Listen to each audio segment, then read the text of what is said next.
Na bênção, meu irmão. Você que ontem viu a primeira parte, né, desse estudo da carta à igreja de Tiatira, estarei agora dando continuidade. Fique aí com a segunda parte desse estudo. Vai na bênção e o Senhor e o Espírito Santo te capacite sempre. Em nome de Jesus. Vamos continuar. Versículo 21. Dei-lhe tempo para que se arrependesse da sua imoralidade, mas ela não quer se arrepender. O Senhor é longânimo. Ele dá um tempo, ele vai ensinando, ele vai falando, ele vai mostrando os erros, as falhas e aguarda o arrependimento. Nós não podemos confundir essa longanimidade de Deus com impunidade, que muitas vezes acontece. Nós achamos que pelo fato de ser longânimo, de Deus ser longânimo, ele está, eu estou certo, isso é uma impunidade. Então ele fala que, porém, aquele espírito de Jezabel não quis se arrepender. Verso 22. Portanto, lançá-la-ei num leito de dores, bem como em grande tribulação, os que com ela se adulteram, caso não se arrependam das obras que ela incita. Olha só. Então nós vemos aqui que aqueles que não se arrependerem passará por grandes dores, tá certo? E grande tribulação. Presta atenção no detalhe da palavra. O Senhor está falando, olha, se vocês não se arrependerem, está falando com a igreja. Essa carta é dirigida à igreja. Igreja são os eleitos do Senhor. E ele diz, olha, se vocês não se arrependerem, passarão pela grande tribulação. É algo sério, um versículo pequeno, porém muito sério, para que a gente possa estar atento às coisas. Então, continuando, versículo 23. Ferirei de morte a seus filhos, então todas as igrejas saberão que eu sou aquele que esquadrinha os rins, os corações, e darei a cada um de vós segundo as vossas obras. Gente, aqui nós podemos fazer uma analogia novamente com o livro de Reis, tá certo? Porque no livro de Reis, todos os filhos do casal Acabe e Jezabel, e também outros filhos que ela teve com prostituição, todos tiveram mortes violentas. Inclusive a própria Jezabel teve uma morte violenta. Então esse ponto aqui, nós podemos ver e entender que remete, o Senhor falando da morte espiritual, da segunda morte. Olha, todos aqueles que seguiram, todos aqueles que nasceram nessa condição de erro e não mudar, não arrepender, morrerão. Então nós precisamos tomar consciência e entender aquilo que o Senhor está nos ensinando e falando, porque como eu sempre falo, remete a um período da igreja, porém também remete à nossa vida hoje, um alerta a cada um de nós.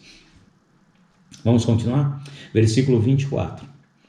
Digo-vos, porém, a vós, os demais que estão em Tiatira, todos quantos não têm essa doutrina e não conheceram, como dizem, as profundezas de Satanás, que outra carga não porei sobre vós. Olha aqui.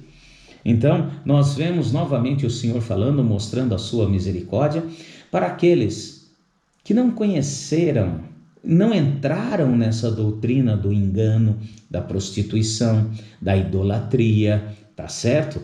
Da prostituição, quando a gente fala prostituição da palavra, prostituir a palavra, mudar, alterar, para que possa agradar a uns e outros. Então, aqueles que não entraram, mesmo que estejam na igreja, que estavam na igreja de Tiatira, que não conheceram as profundezas dos intentos do maligno, esses o Senhor não vai colocar, um fardo a mais, um peso a mais. O próximo versículo, versículo 25, o que tendes, retenho até que eu venha. Então aqui o Senhor faz um alerta novamente, e era necessário continuar observando as regras simples baixadas pelo concílio de Jerusalém. novamente lá em Atos capítulo 15. Então, não misturem, mantenham separados. Não é? Ser santo é separado para o Senhor, mesmo com todas as dificuldades. Agora, versículos 26 e 27.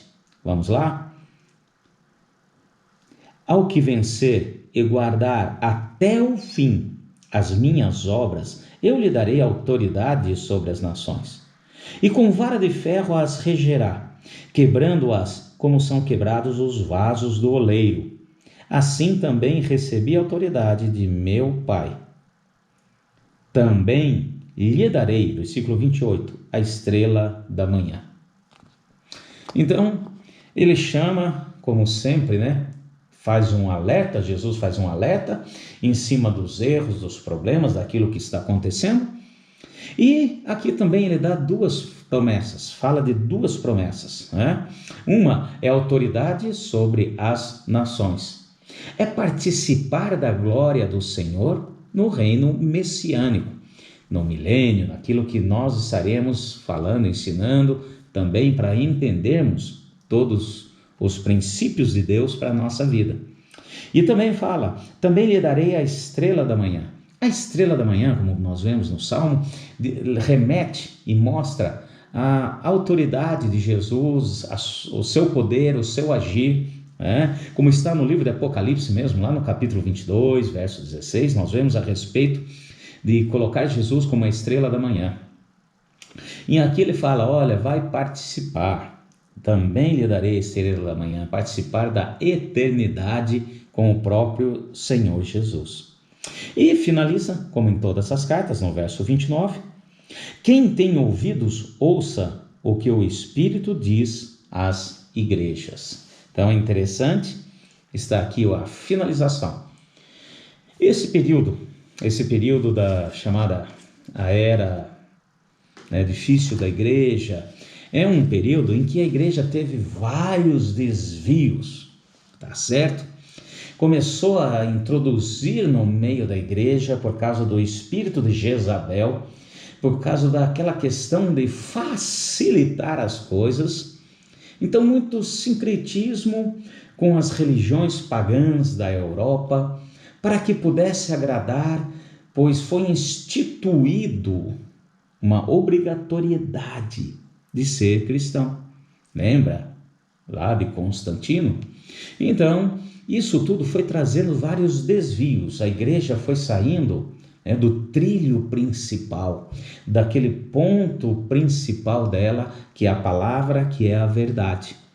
Então, em todo esse período, no decorrer desses 1000 anos, do ano 500 ao ano 1500, muitas coisas foram introduzidas, coisas que não faziam parte da palavra. É muita coisa, nós não vamos entrar aqui em detalhes, não tem como colocar, porém, eu quero dizer o seguinte, que lá na frente, houve pessoas que começaram a se preocupar com esses desvios. Eu peguei aqui algumas coisas, mas eu vou pegar só uns pontos. Por exemplo, em 1415, John Hus é queimado vivo na Boêmia, na Alemanha, por contradizer as doutrinas erradas da igreja, segundo a palavra.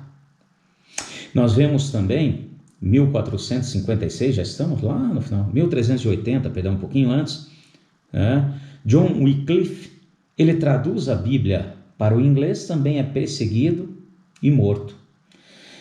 Em 1456, acontece algo muito interessante. Gutenberg, na Alemanha, ele inventa a imprensa. E o que imprime pela primeira vez? A Bíblia. E na linguagem do povo, porque até então era em latim.